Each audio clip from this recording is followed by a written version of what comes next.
Okay.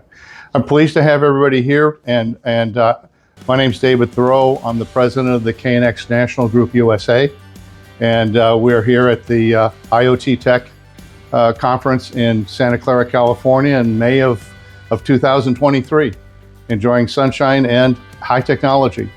The conference today and the meeting is to look at the IoT offering from KNX, and I'm pleased to introduce Jesus Arias, our technical expert on the IoT product.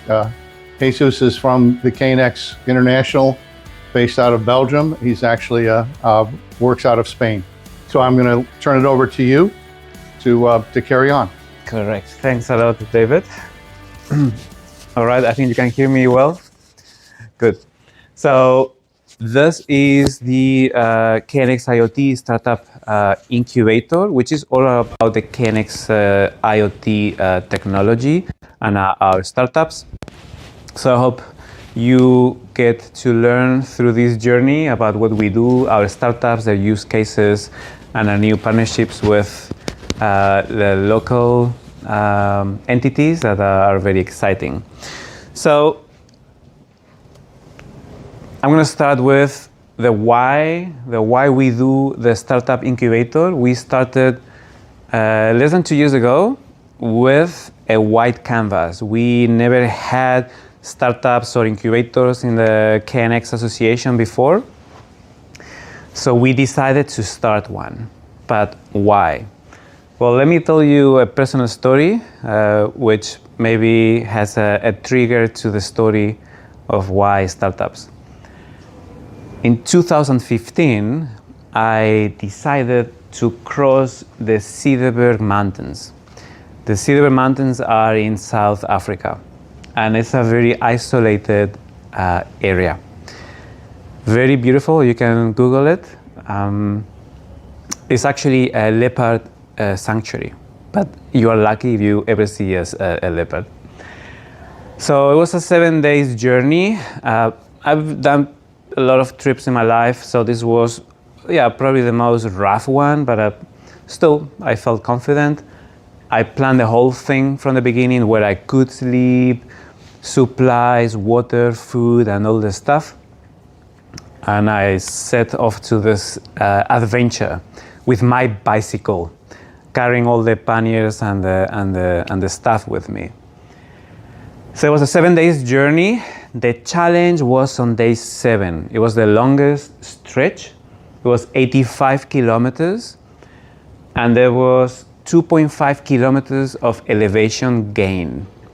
So this is quite of a challenging thing when you're carrying your heavy panniers and in conditions that are extreme. It happened to be, according to locals, it was the most hot day ever in the Cederberg Mountains that they remember. That day, day 7, we reached 50 degrees Celsius. It was hell on earth. So I left the camping site at 4 a.m., ready to conquer my last day. But a few things I didn't forecast. There's a picture from Cederberg. You can see the sand on the ground. I didn't have the right tires on my bicycle, a bit narrow for the sand. This turned out to be the last 20 kilometers of the road was pure sand. So I had to push my bike for 20 kilometers, sweating, thinking what to do, how to make it. It took me 14 hours to complete the whole thing. It was a tough day, but I made it to the last camping site. It's called Caja Cama. It's actually quite a luxurious 4x4 joint. And when I got to the reception desk, all covered in dust, looking like a ghost, the lady said, "Okay, sir, how many people? 1, 4x4 or motorbike?" I said, "A bicycle." She said, "No, you, but how did you bring your bicycle to Caja Cama? On a 4x4? Like, no, I came on a bicycle to Caja Cama." She couldn't believe me. She called the manager, and the manager came to find out what was about the fuss. And it ended up being a big party in Cajacama. I was the first person ever arriving on a bicycle to that location. So, why? Startups do crazy things. They are the first people, the first companies doing something in the market. And they face unknown challenges that are not part of the journey, right? Yet, you need to overcome those challenges and make it through. Maybe you need to change your journey, change destination, or be stubborn and make it to the final destination. But that's the journey of a startup. We have a startup here today. Maybe they can tell us more about their daily struggling. But this is why startups need support. And we wanted to support startups in the home and building automation industry. One of the last thoughts here in the book, this cult book from Nassim Taleb, Anti-Fragile, it says that sophistication and innovation are born because of necessity. So also startups are looking for the need in the market and covering needs that are not previously covered. And that's why it's important to have startups in our world. They are early adopters, they take risks, and they innovate quickly. So this is why we have an incubator in the KNX Association. So with a white canvas, let's build something that we think can help the startups and the industry. So we build this incubator looking for specific verticals, digital twins, energy production, building integrated photovoltaics, BIPVs, home and building energy management systems, human-centric lighting and other advanced applications that don't exist yet, and artificial intelligence applied in operation and maintenance, and so on. So after 2 years, having a white canvas, I think we managed to get something very coherent, and it's actually producing incredible outcomes. Please come in.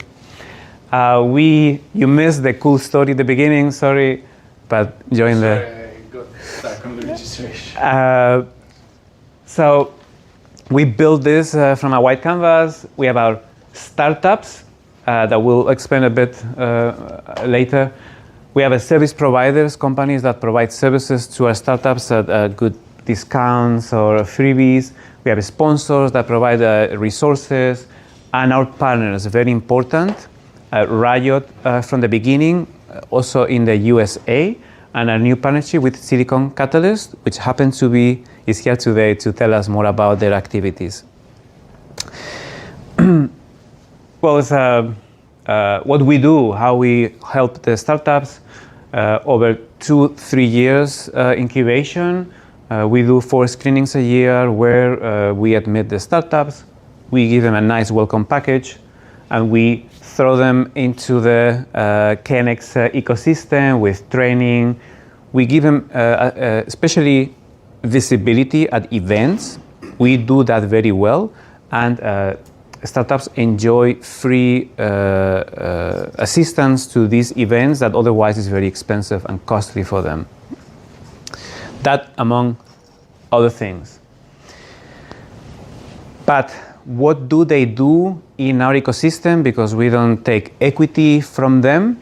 So how do they contribute to the KNX, to the home and building automation industry? I will explain this a bit later, more in depth about the KNX technology. But in a nutshell, KNX is the largest development ecosystem for home and building automation in the market. We cover all the communication media, from twisted pair, on radio frequency, IPv4, and now IPv6. So our startups focus on the new part of KNX, which is known as KNX IoT. I will explain later what it's about. That picture that is not a book, this is real. So this exists. The ecosystem exists. The products exist. We have the largest portfolio of certified products interoperable in the market. And there is a lot on the existing part. Over 32 years, we have a lot of manufacturers doing this part.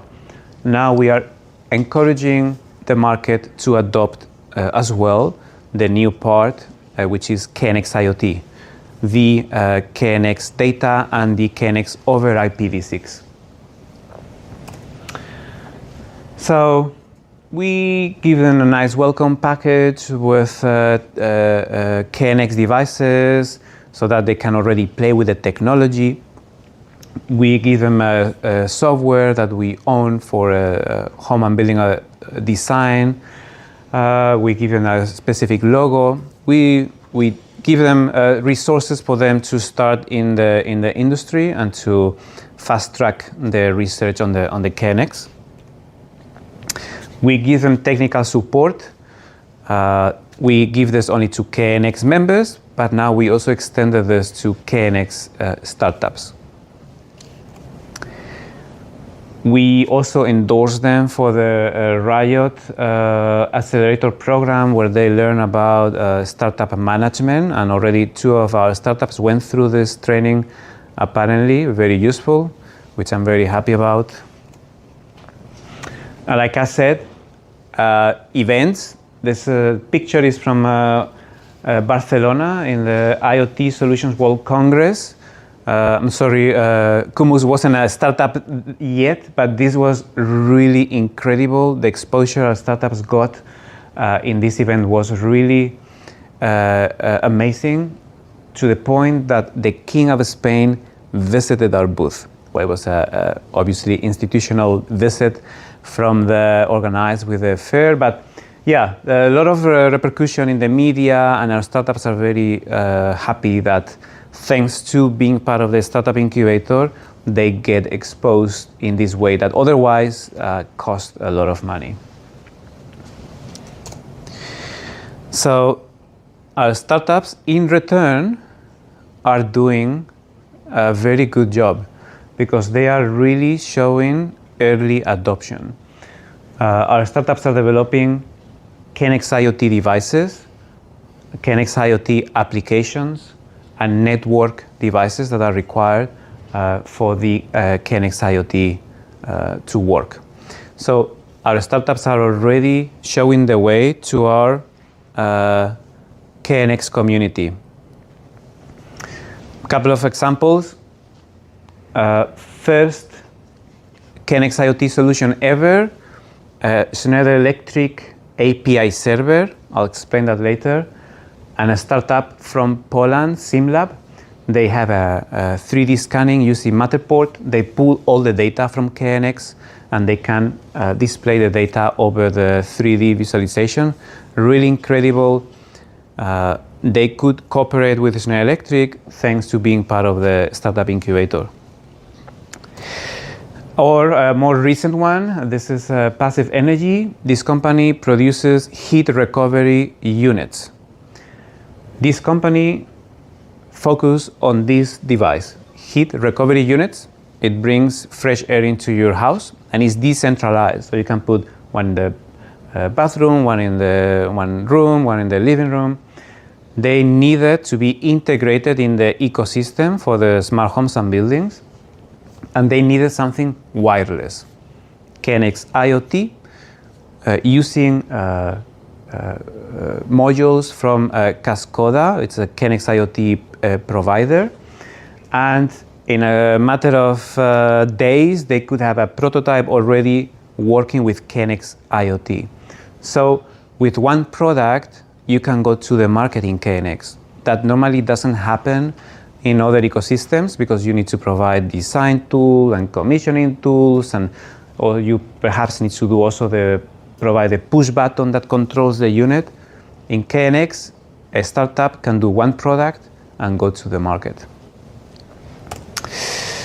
And our startup from India, 11 IoT, producing the IoT router, which enables communication between the 8,000 certified products in KNX with the new KNX IoT devices. So that's our startup. That's why we do it. That's what we are encouraging. Startups are showing the way with early adoption and are producing incredible outcome. I couldn't be more thankful what they do. And now we want to present why we are cooperating with other players that have far more knowledge than we do in startups. And that's the case of Silicon Catalyst. So Pete, please, CEO of Silicon Catalyst, come over and tell us what you do and why you do it. Thanks. So I just want to know, did the King of Spain write a check? That's just what I want to know. Not yet, but I sent one in an envelope to the royal.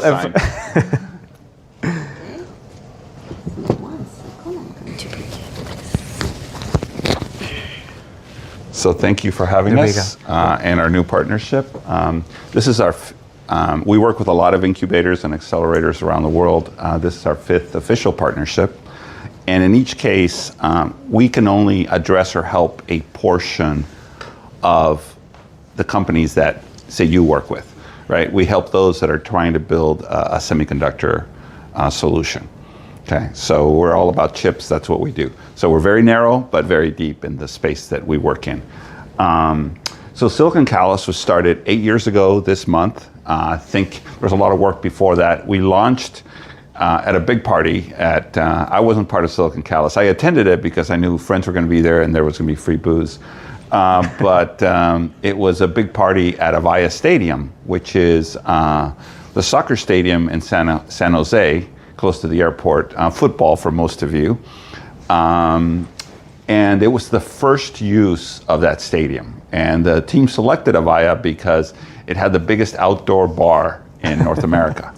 So we had about 700 Silicon Valley geeks attend the event as we launched Silicon Catalyst. I attended as a guest and 2.5 years later joined to run Silicon Catalyst. And we've come a long way. So the 3 founders of Silicon Catalyst, but primarily Rick Lazansky, who's our chairman. Rick has been a serial entrepreneur for 41 years. Came out of Stanford, and he's participated or started 15 startups, which is a lot. Had a lot of success, has invested in 100 of them, has been a limited partner in venture capital funds. And he was sitting there running Sand Hill Angels, which is the 2nd oldest technology angel group in the world. And it's like, I am tired of never seeing a hardware company. All we see is software companies. Because startups are hard to do, as Jesus mentioned, but hardware companies are even harder to do. And hardware companies with a custom chip are even harder to do. And there was a period of time where venture capitalists around the world stopped investing in hardware.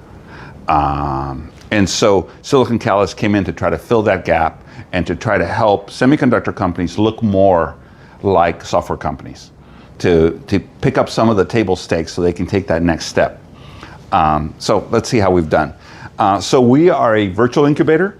We're headquartered here in Silicon Valley. We have an office in the UK. We have an office in Israel. We have advisors all around the world, including Spain and France and Italy and Germany and so forth. And we have startups from all over the world. It turns out that there's several thousand incubators in the world, okay? And we're very different from all of them. Our average CEO is old, okay? It takes a lot of guts and a lot of learning to start a semiconductor startup. And they don't really care about being in a cubicle next to a 20-year-old drinking espresso at Berkeley or Stanford, right? They care about getting their job done. Only about 30% of our companies are here in the Valley, and even those may have teams all over the world. So with that, let me start. We are the only incubator in the world that is 100% focused on semiconductors. Now we have expanded that footprint to MEMS and sensors, materials, and the intersection of life science with semiconductors, which is very exciting.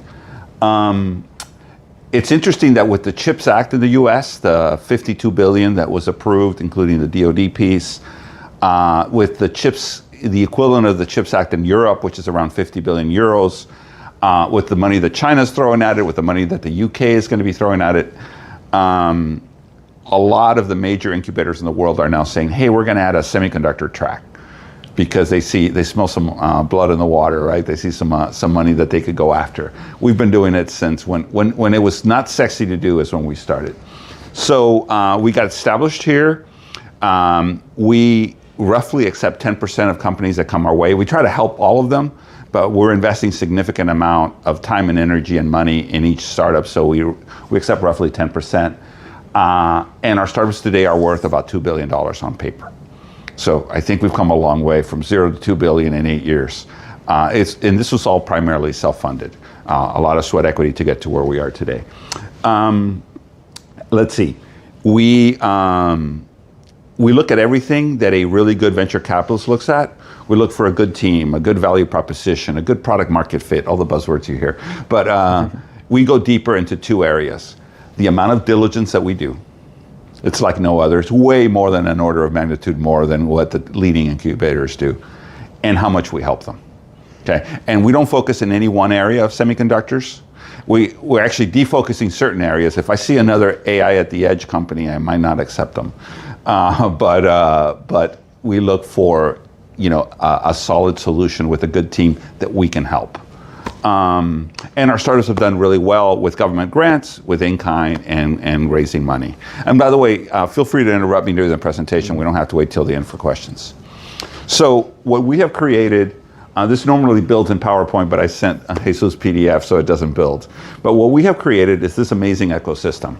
So let's say that the startups in our team are here in the middle. The first company to join us as a strategic partner was Texas Instruments. They really helped put us on the map. For those of you that don't know, they're basically in every product in the world. They are the #1 analog chip company in the world.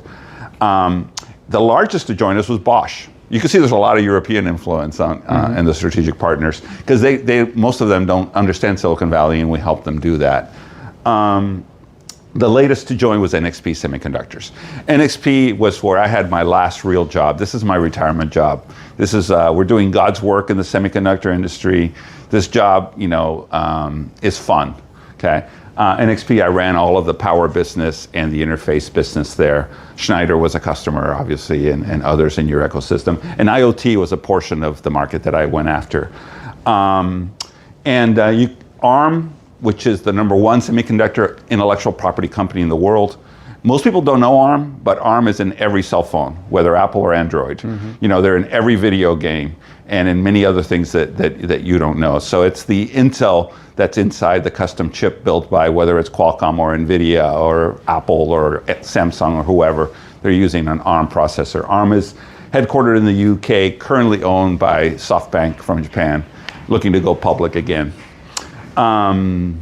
Pete, one question I think this is important to understand in this environment, why those companies are nurturing potential competition? Because these companies want to have the opportunity to partner or acquire technology that they may not be willing to take the risk to invest internally. Okay? And there's also a lot of smart people around the world that are willing to take the risk to start a startup, right? So that's why. There are several reasons. These are our strategic partners, and they have to make a very large commitment to be a strategic partner. They have to devote a lot of resources at the most senior levels of the company, deputy CTO, chief scientist, to help screen our companies and help select who gets into the incubator. These companies get a lot in return. They get to talk to their peers, their competitors, their partners, their customers in an unfiltered environment. Okay? They get to see the raw pipeline. They get to see the 10 companies that apply before anyone else does. Okay? And there's other benefits that they get, but we appreciate them greatly.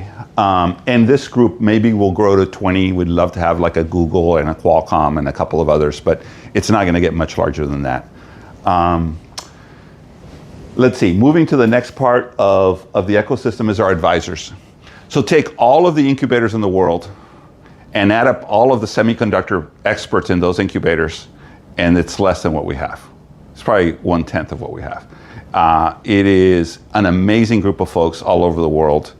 And just in the last year, the CTO who retired from ARM joined us. The gentleman who sold Dialog in the UK to Renesas for $5 billion joined us. The gentleman who ran the second largest foundry in the world joined us. I mean, it's just an amazing group of folks. but it's over 270. And the top 40 or 50 are industry luminaries. You know, they're the ones that give keynotes at chip events around the world. And these folks participate heavily in our ecosystem. They invest in the startups, they help the startups, they join the board, they join the advisory board. Some of the more junior ones sometimes join the teams, you know, either as employees or contractors. We ask them to do a lot for free. And then the most important part of our ecosystem is our in-kind partners. And I'm going to cover this on a separate slide, but this is really, really powerful. Every startup, no matter how much we do for them, no matter how much free stuff we give them, needs some money. And we have over 300 investors worldwide in our network. So from Intel Capital, Hynix, Samsung, to the largest venture groups in North America. And then last December, we announced a deal with Mayfield Ventures. Mayfield is a storied VC in Silicon Valley. They manage, I think, $4.2 billion. They just added another $1 billion to their fund. They've been in business for 50 years. And they're helping put money into most of the C-level companies that we accept, which is really exciting. Moving on, the major organizations in the industry treat us as their startup arm. They know that if we're successful, our startups will become their customers. NMI is in the UK, a smaller version of these three kind of put together. We work with over 30 universities around the world. We'll be expanding that to over 50. Our closest relationships to date have been Stanford and Cornell. We're now taking interns from UC Berkeley and putting them in our startups. But there's a lot we do for universities. We do it all for free. And we have several universities in Europe that we work with. About a third of our startups come from universities. You see the accelerators we work with. Venture Lab is a hardware accelerator in Canada funded by the Canadian government. Praxis is the Cornell University hardware incubator. Luminate is the largest photonics incubator in the world because we have a lot of photonics chip companies funded by the state of New York. And then Octane is one of the largest regional incubators in the world in Southern California. They do about 200 startups a year, but only 2 or 3 or 4 are semiconductors. So when they get a semiconductor company, we jump in to help. And then I think I've covered everything else. In the CHIPS Act, we received a great honor, 2 great honors actually. The President's Council of Science and Technology put together a team of 11 people. That team was led by Lisa Su, the CEO of AMD. Lisa is an amazing lady. It's the first and only woman to have a building at MIT named after her. And obviously she's done an amazing job kicking Intel's butt over the last 5 to 10 years. And it had the deans of engineering of Berkeley, of MIT, of Princeton. It had the heads of R&D of NVIDIA, of TI, of Micron. I'm missing some. And we were the only organization to get a seat at the table. Okay, and I think that was recognition that even though we're quite narrow, we're very, very deep in what we do. And then one of my partners and co-founder is one of the official advisors to the Department of Commerce from the industry as to what, how they should invest the money from the CHIPS Act. And he's putting in a lot of pro bono work helping out the government. Hopefully they'll do the right things. Okay, so I'll skip this. So our in-kind partners, if you look at electronic design, number 1 in the world is Synopsys. Number 3 is Siemens. You guys know Siemens well. So they're a close partner. Number 4, number 5, these companies provide free design tools to our startups for 2 years so they can get the chip done, okay, through our work. Number 1 in the world is ARM, number 2 is Synopsys. Combined, they have 85% market share in intellectual property. These are the pieces that go into the chips to get the chip done more quickly. You're not gonna try to reinvent the wheel on everything. ARM is microprocessors, Synopsys is like everything else. But we also have a lot of other offerings. And so they provide intellectual property that the startups can use for free during the prototype phase. Okay, so you can design your chip, you can use the blocks. And this is all the best stuff in the world. It's not like it's free because it's crap. Okay, it's the best stuff. And then we have a lot of support on design services. This is not free, it's highly discounted.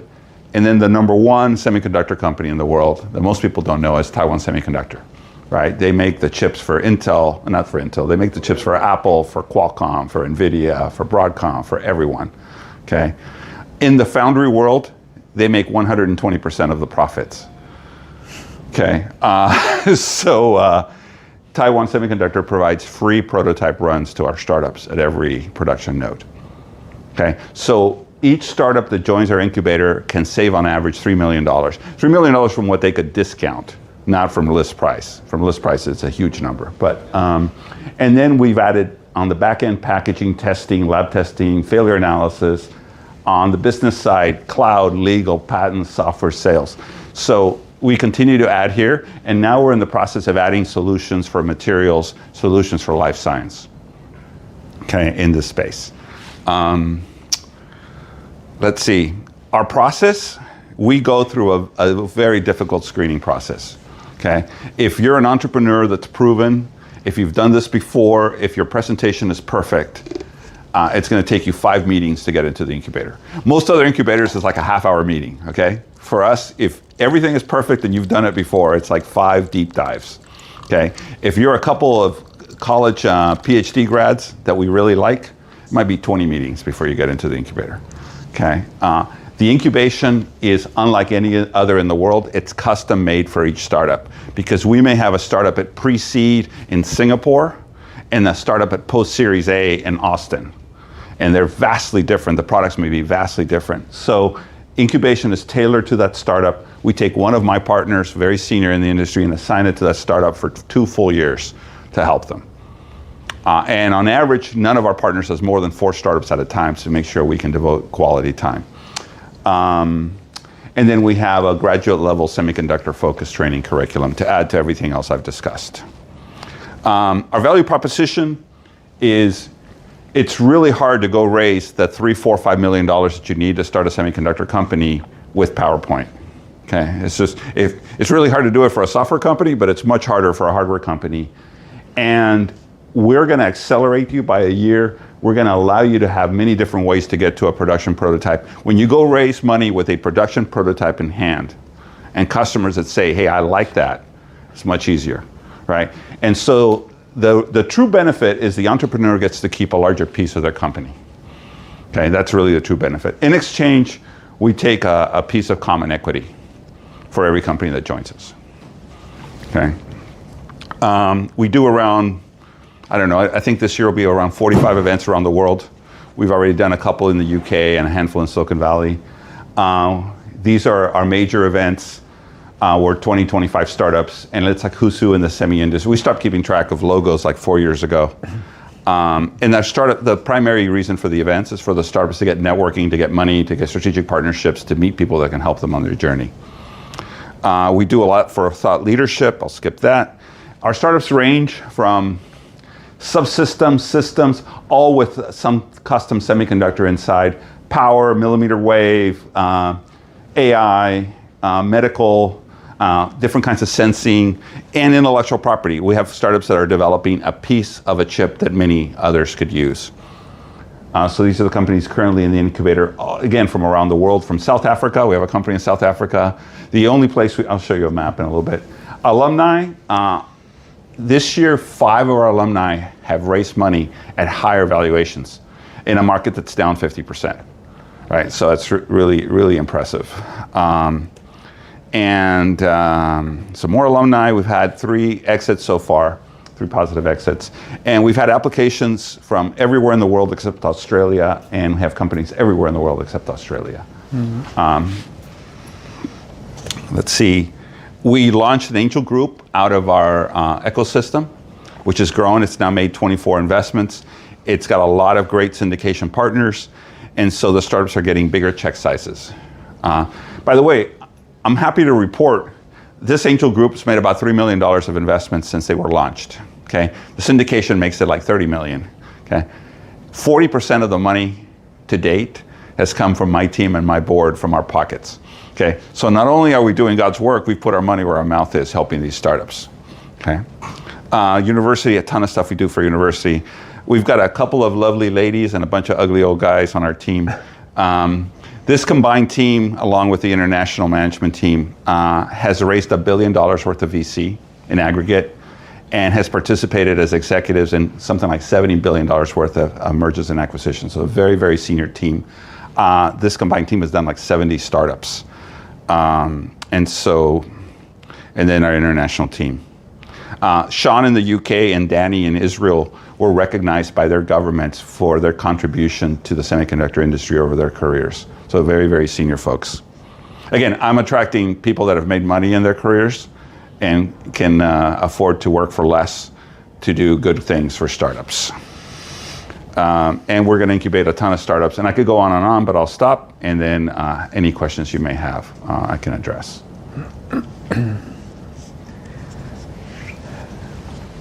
No questions? He wants to ask a question, I know it. Anyway, we're excited to work with you. Any of your startups that are doing a chip, we can help tremendously to send them our way. And when we have a partnership with an incubator, the startups that they do get preferential treatment, in terms of the screening process. Sure. So. Excellent. It's a pity that we are in software. I don't think there's an equivalent of what we're doing in software, but Definitely not. yeah. Yeah. Congratulations. Thanks. Thank you. Peter. Thanks for having me. Thank you very much.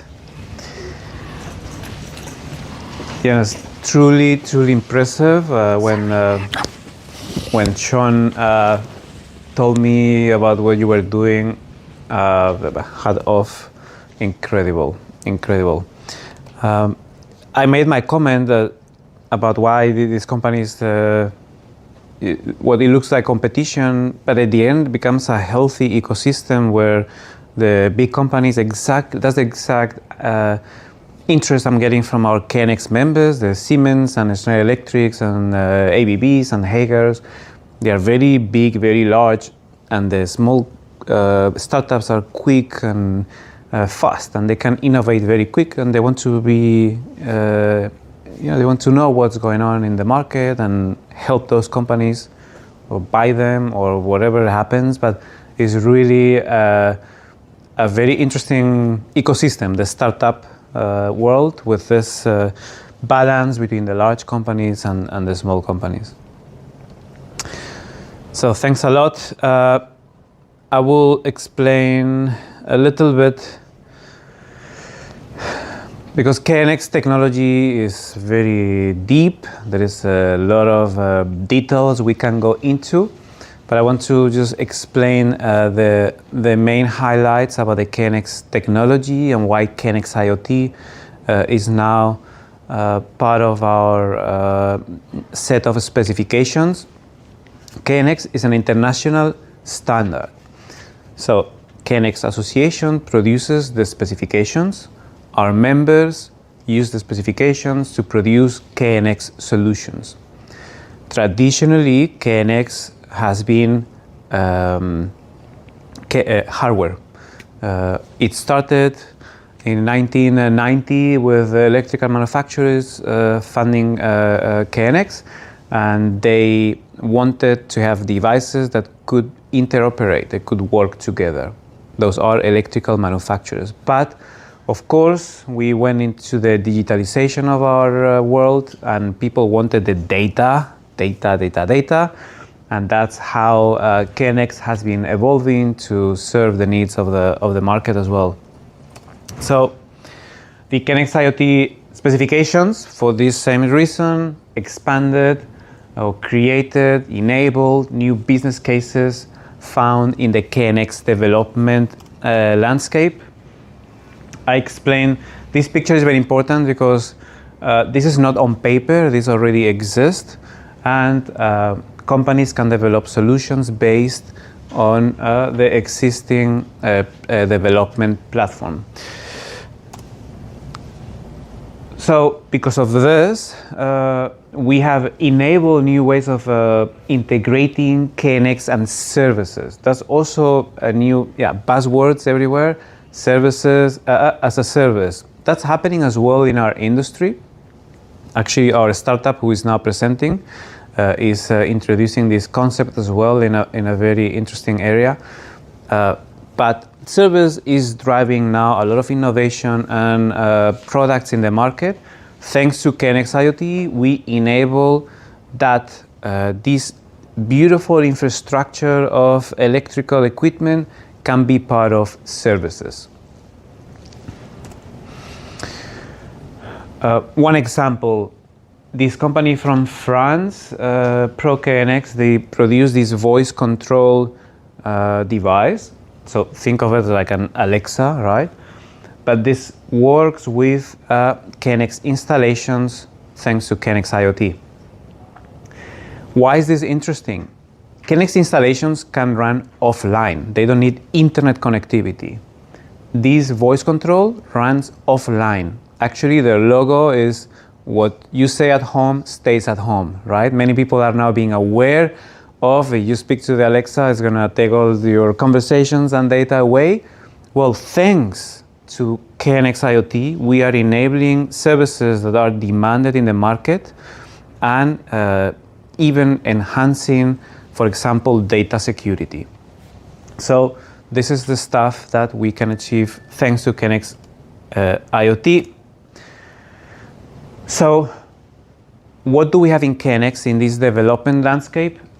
This has been working for more than 32 years.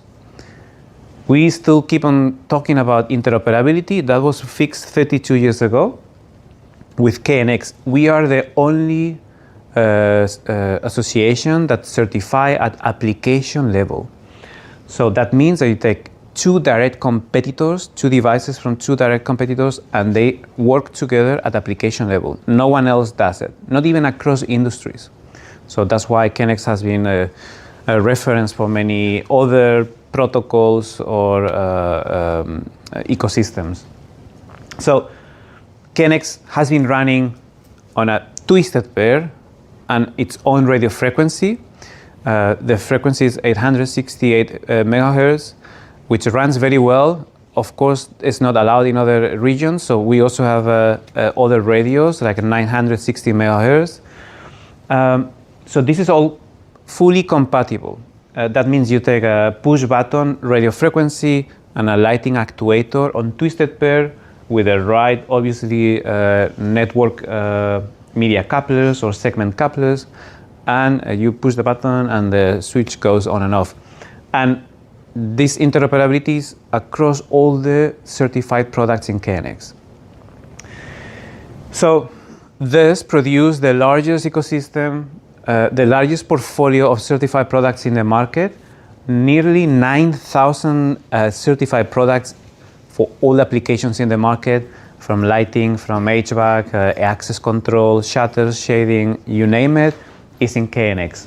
This is a very big ecosystem, and is, like I said, it's been running for 32 years. But they said, hey, we need this on the IP side. All right, let's take the KNX protocol, wrap it on an IP telegram and throw it to the IP world, and whoever needs it, they will figure out how to work with it. That's the KNX Net IP protocol. It offers two things. One thing is to get the data through a channel to a client, or to route the telegrams over IP infrastructure. The problem, this is not very friendly for software developers. It's a protocol wrapped in an IP telegram. Doesn't carry much information because a lot of information is stored at device level. So yes, people could use it. People figure out how to use this for creating applications and even run services, interact from the IP side, but it wasn't ideal. It wasn't ideal.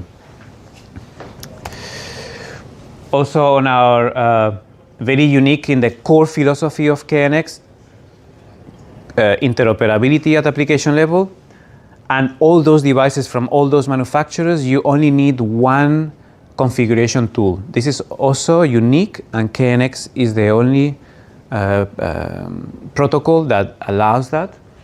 So also in this software ecosystem, you can build your own applications to enhance how the system integrators design and set up KNX installations. And now we come to KNX IoT. I told you some drawbacks of the KNX Net IP protocol. So 2 years ago, after working very hard with, obviously, with the KNX technical board and the board members and the working groups, we released the KNX IoT specifications. Is this a buzzword again? Yes, but there is a lot of meat behind. First of all, I said that this data, people wanted to work with the KNX data, tap into the KNX data. So now we rebuilt all this data around the KNX information model, which takes all the data from the products, even semantics at device level, all the building or project topologies, everything about the project and the data is wrapped in a KNX information model, and we offer that through a standardized API. So now you, as a software developer, IT company, you interact with an API with no knowledge about KNX. You don't know what is behind, you just interact with any other API. So this is a huge advantage for the software companies. The second part is, let's enable IPv6 physical layers for KNX. So we did that. We created a new set of specifications where you don't need to use KNX lower layers, the physical layers, and we can use IPv6 based physical network layers. For that also, we did something very new. We released an open source stack. So that means that any company can use an open source stack to communicate over IPv6. The first thing to be done in the market, companies took it to run KNX over Thread. Thread is a very popular network layer. It's IPv6, it's 6LoWPAN based, and it's a mesh network. Think of it as a Wi-Fi, but Wi-Fi is from the router to the device. In a Thread, it's slightly different. It allows a mesh network also between the devices.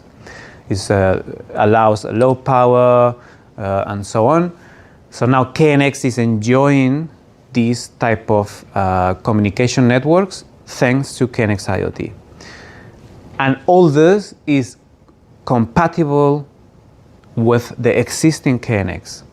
So contrary to what happens normally in IT or in fast changing environments, that they just scrap what it was and they throw you a new technology, they shut down services. We don't do that in KNX. We keep backwards compatibility, which we've been doing for 32 years. So you can get the new air quality sensor from Siemens, IoT, and you can install it in a building that was built in 1990, and you can share the temperature sensor or the humidity value from that sensor with the existing KNX network, and it will work. So this is also an asset. Actually, we realized that in the worst moments of crisis, companies come to KNX because KNX is an asset. They see that it's reliable, it's looking for the market and for the customers and for the whole community, from the members to the system integrators. And this is the outcome, a massive landscape of options. That's why I do support companies in development guidance, how to make the most out of this landscape, how to develop a solution that works with KNX. Just a few comments. KNX Association, we offer tooling for the companies to develop the devices. Again, you can just go with one device to the market. We take care of the tooling to make that happen. Even our members, KNX specifications are a piece of paper. You can take the specifications and build a whole device. Normally, you don't do that. You use existing system components from other manufacturers. Many of those silicon manufacturers have solutions for KNX. So you can use those TPURs for Twisted Pair or the newest thread modules for KNX IoT from Cascoda. You can leverage those products to build KNX devices or solutions. And the use cases are limitless. You have companies developing just an API client because they want to interact with the KNX infrastructure.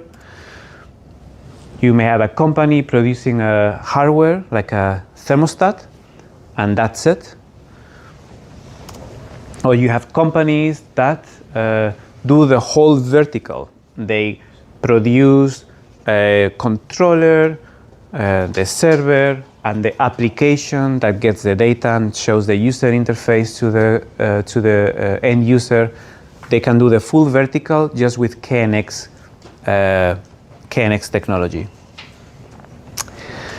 And our development platform is there for our KNX members, also for our startups to utilize to produce these solutions. It's a very well structured platform where you can find all the resources to develop your KNX solution.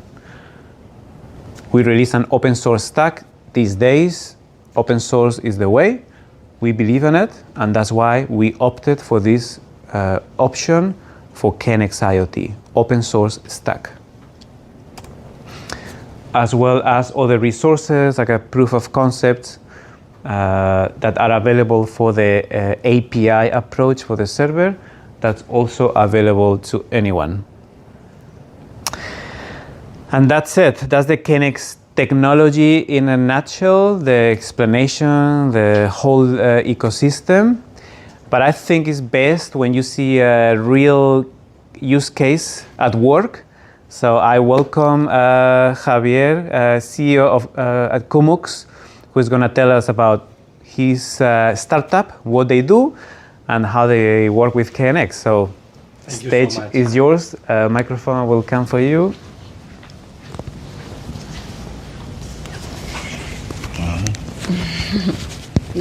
No.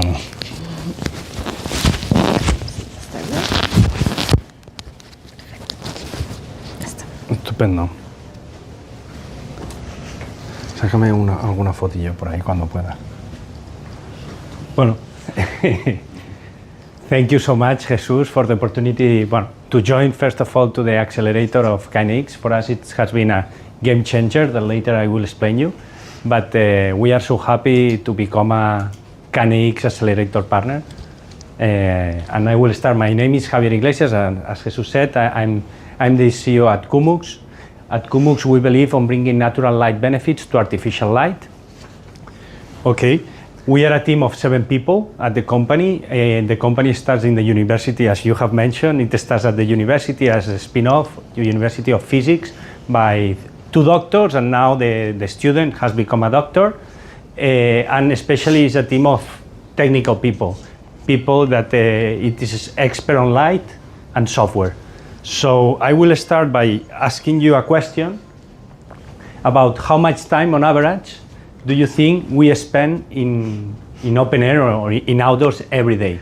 What country or region? Or? Doesn't matter. Okay. Actually, it doesn't matter. I will share my routine day so you can have an idea, because I wake up in the morning at home, I take my daughters to the school by car, then I go to the office, then I go to the gym by car again, I come back to the office, and I end the day at home. So you can have an imagine that we spend actually 90% of our time in indoor spaces. And something that has in common, and actually you can see here, that is artificial light. Artificial light is everywhere.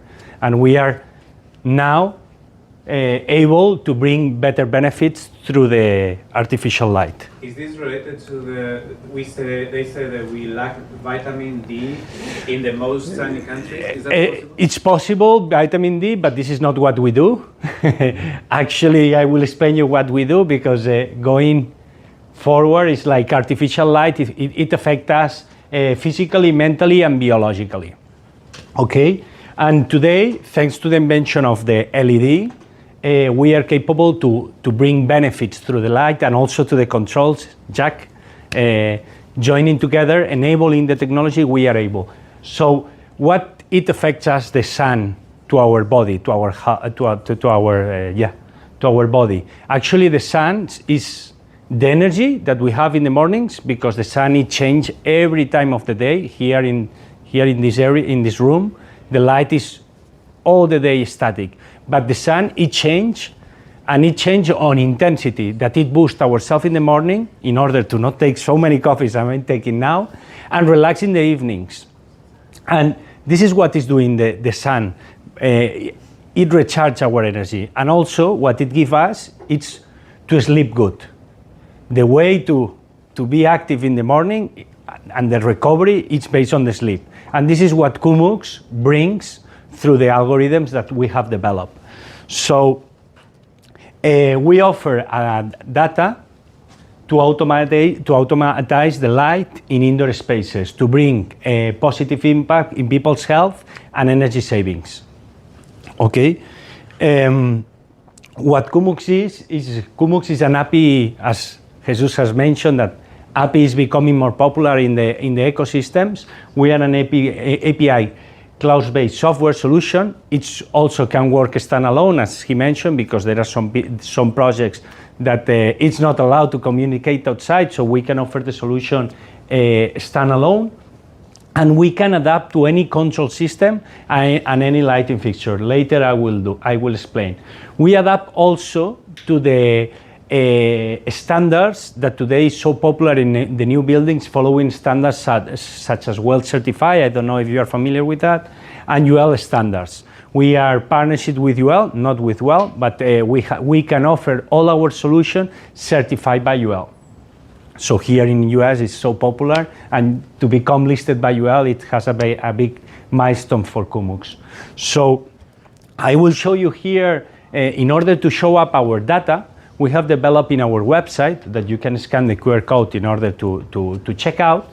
We have offered a simulator in order to see what we are offering. We are offering solutions for different type of buildings, because it's not the same the activity that we do in an office, than in a hospital, than in an elderly care, than in a school, blah, blah, blah. So based on the type of solution that we are offering, inside the solution, we play a different activity, because the activity that we do in an office is not the same, the one that we do in a corridor, that the one that we do in an open space, that the one that we do in an elevator hall. So there are different areas, different type of light, even though it has not to be a disco. It has to be something very smooth and not so many change. The area is in order to calculate the energy efficiency that we bring. The height is in order to calculate the intensity of light that we need, because in the morning we need an extra amount of light. Here, for example, we have all the day long the same intensity. That intensity for this moment is not good. So we need an extra. And also we adapt the light for the geolocation. It's not the same light, the light that we have here in US, and especially in US that you have different latitudes and longitudes, than China, than in different parts of Europe, whatever. And also to the daytime. Why the daytime? Because we have seasonality. And the light it changes, the day is longer, shorter, and the light can be adapted today. Thanks to the control and the tunable lights, we can bring those properties to the indoor spaces, and we can get the benefits of it.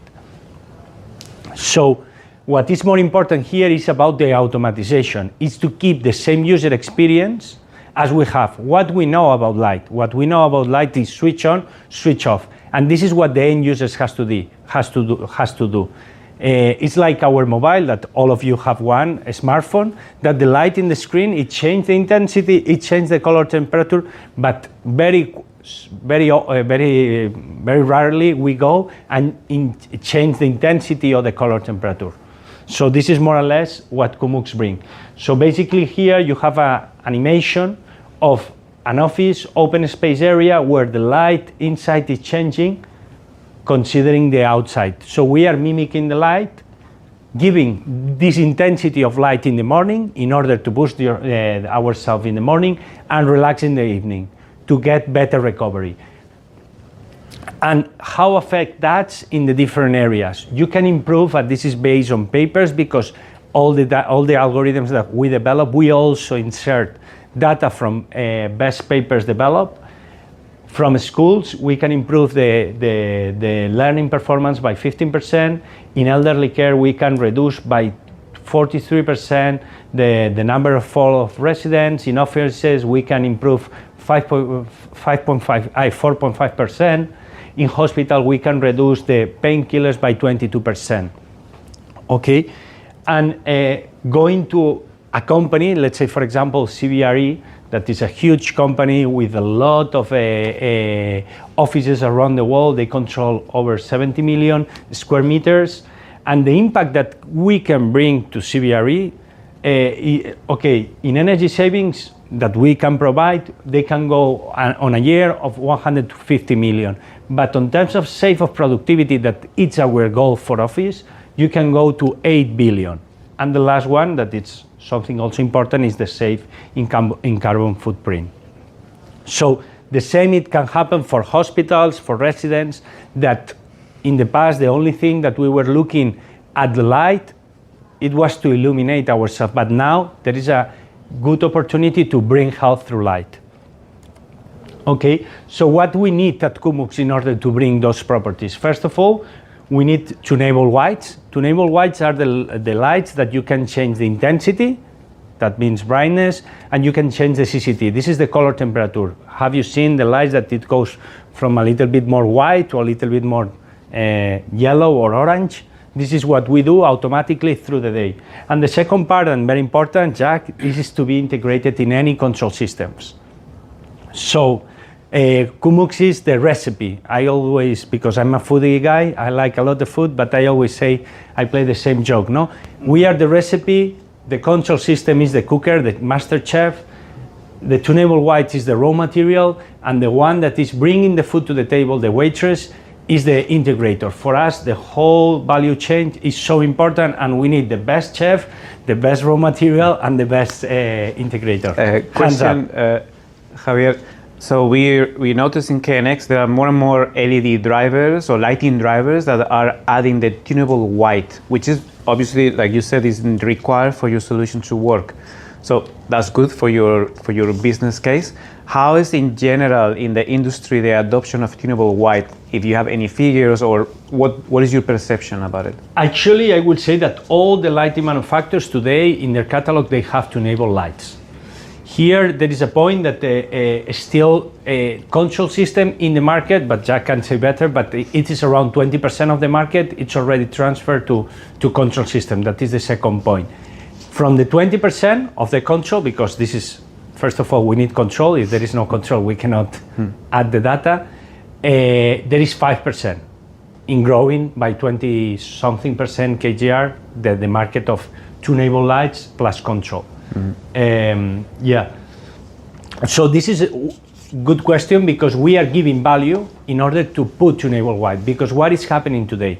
Today, from one side, the control company send to the project the control. From the other side, the lighting manufacturers send the lighting fixtures. But the reason why to enable and how to give value, this is a good important point. Why to buy a product that is more expensive than the traditional one? And this is a good feature and great feature to bring value on it on the top of. So basically what Kumux has done during the past 2 years is has been partnered, because we need to integrate the data with partners. The best one is KNX. Today I cannot say anything else. And especially because it facilitates, well, later I will explain, but it facilitates the standardization that has KNX. It makes so simple. How are you making money? Have you covered that? No, I'm not covering that, but I can explain you later. Okay. Yeah, we charge $1 per square meter. Okay, we go by projects, I will explain you later. But we have partnered with Lutron, that is... So you license your software? We are not licensing. We are making a subscription, partnering with the integrator. Why? Because those companies, except KNX, because it's an association, they work with an integration over the world to offer the global solution locally. Okay.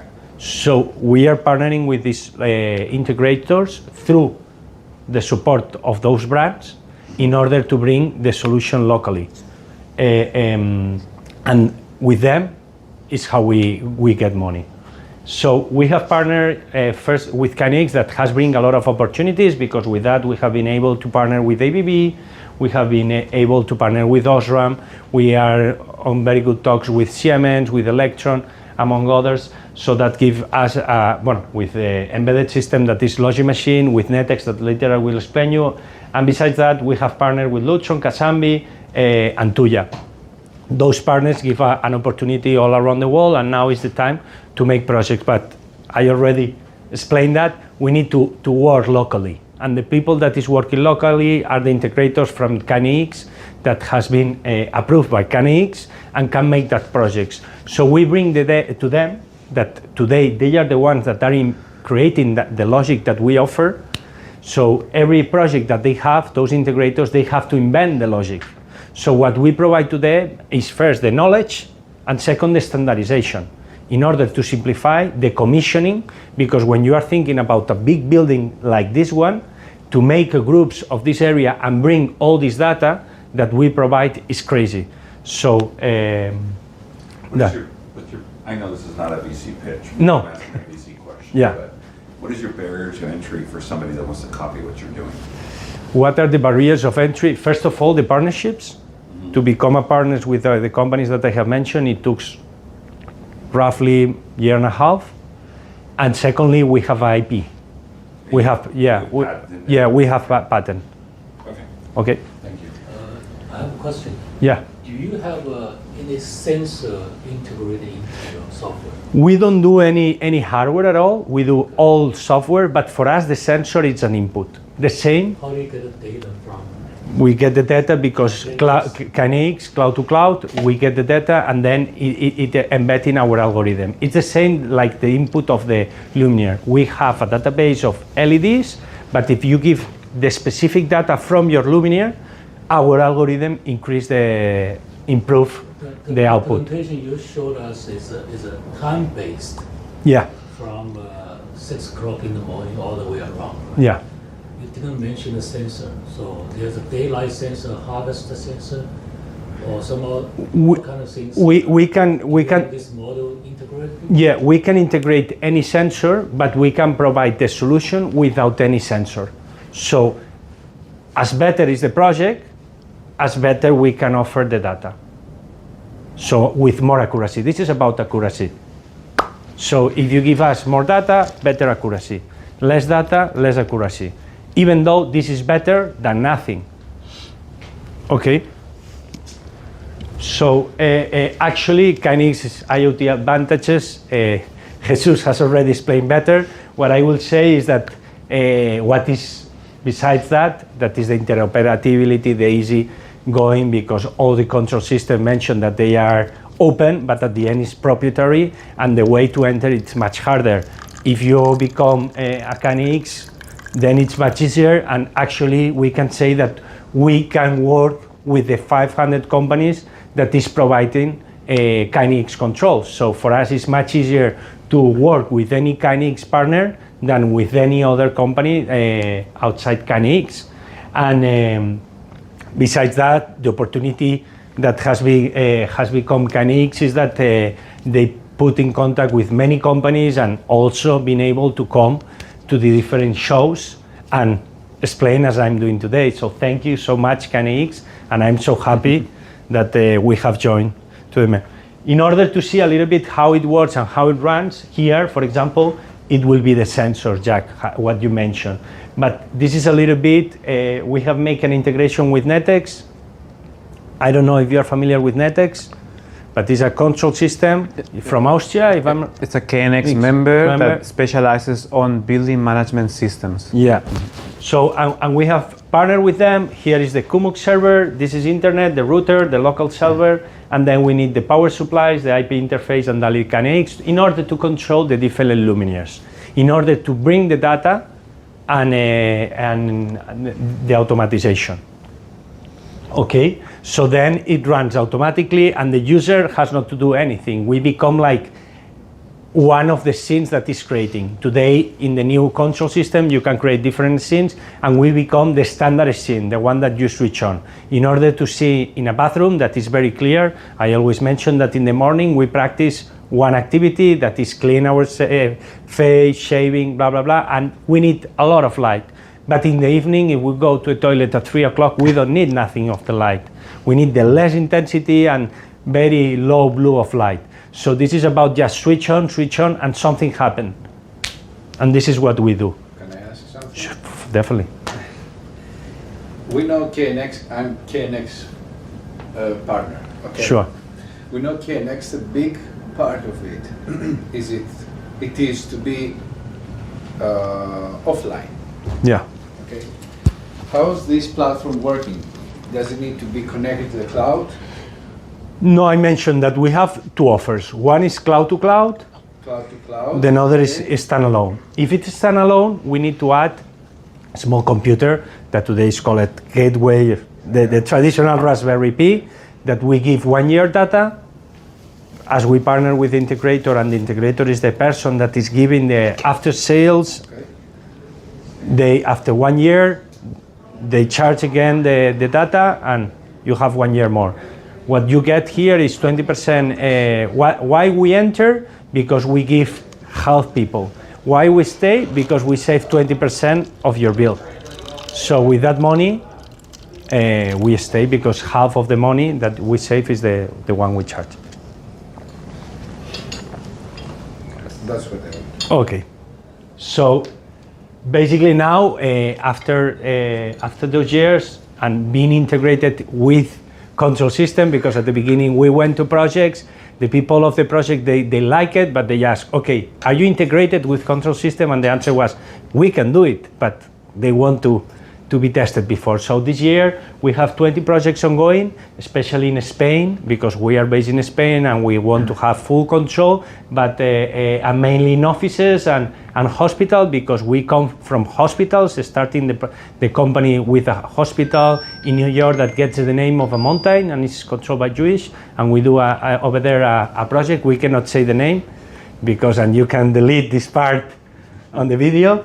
But the project, the goal of the project, it was to reduce up to 30% the time of the patient implant, and it's going with tremendous results.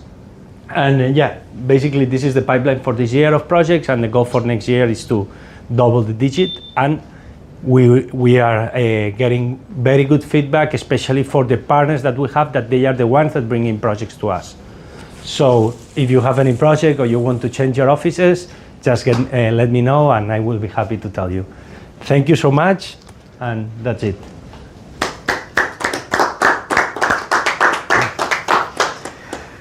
Well, thank you, Javier. Thank you for joining us here today.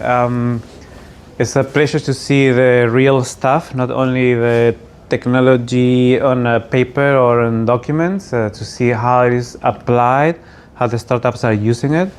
You had a very valid question. Well, KNX is offline by design. KNX does not need internet to work, but these days, many of the services require internet connection. So the thing is, it's up to the project design. If KNX requires a service that is on the provided over the internet, then you will need internet. If not, then you can't use the service. But there are alternatives, thankfully. So with this, we can say thank you, everyone. It's been really a pleasure to have you here and to have this meeting, and hopefully we'll meet in another place with more fun as well. So thanks a lot. Thank you.